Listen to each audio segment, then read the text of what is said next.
For nearly 3,000 years, one single tradition has managed to bring the entire world together in the spirit of competition.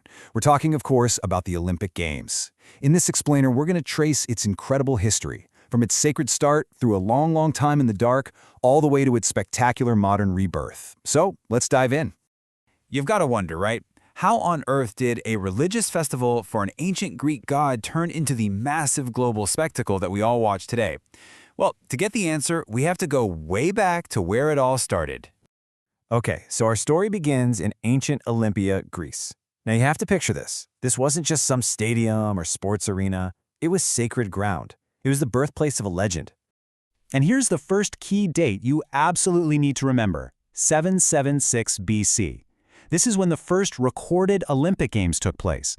But, and this is super important, it wasn't just about athletics. It was first and foremost a religious festival to honor Zeus, the king of all the gods. You know, the Games immediately set up this rhythm that we still feel today. They were held every 4 years, and that 4-year period was so important that it got its own name, an Olympiad. For the ancient Greeks, this became a fundamental way they measured time itself. It was a whole cycle of competition and peace. So who actually got to compete? Well, only freeborn Greek men. And let me tell you, the events were raw. It started with the Stade, which was a simple foot race, but it quickly ramped up to include brutal wrestling and boxing, absolutely thunderous chariot races, and the grueling pentathlon. That was seen as the ultimate test of a true all-around athlete. And what about the prize for winning all this? Forget about gold, silver, and bronze medals. The ultimate reward was a simple wreath woven from the leaves of a sacred olive tree. You see, the real prize wasn't wealth, it was glory.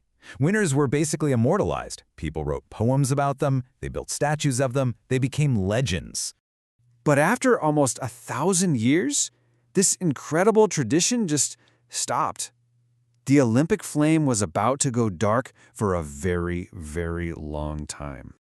Just look at this gap in time. For 1,500 years, the world existed without the Olympic Games. A millennium and a half passed between the last ancient competition and the first modern one.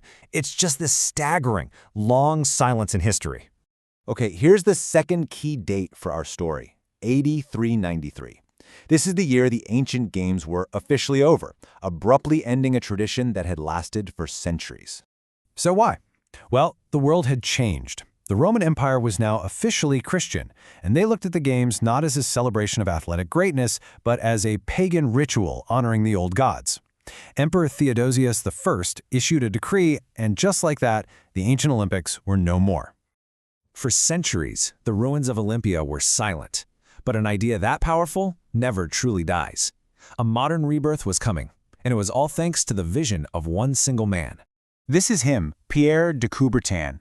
He was a French educator, but today we know him as the father of the modern games. The story goes that he was walking among the ruins of ancient Olympia when he was hit with this powerful idea. What if sport could be used to promote peace and understanding again, but this time on a global scale? His plan to bring it all back was clear and methodical. First, he took that inspiration and made it his life's mission. Then, in 1894, he founded the International Olympic Committee, the IOC, to give it structure. And finally, just 2 years later, in 1896, his dream became a reality. The first modern Olympic Games were held in Athens.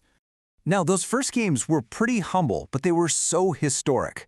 You had athletes from 14 nations gathering together in Athens. The absolute high point was the marathon, which was a brand new event, and it was won by a Greek runner, Spiridon Louis, which sent the home crowd into an absolute frenzy. It was perfect.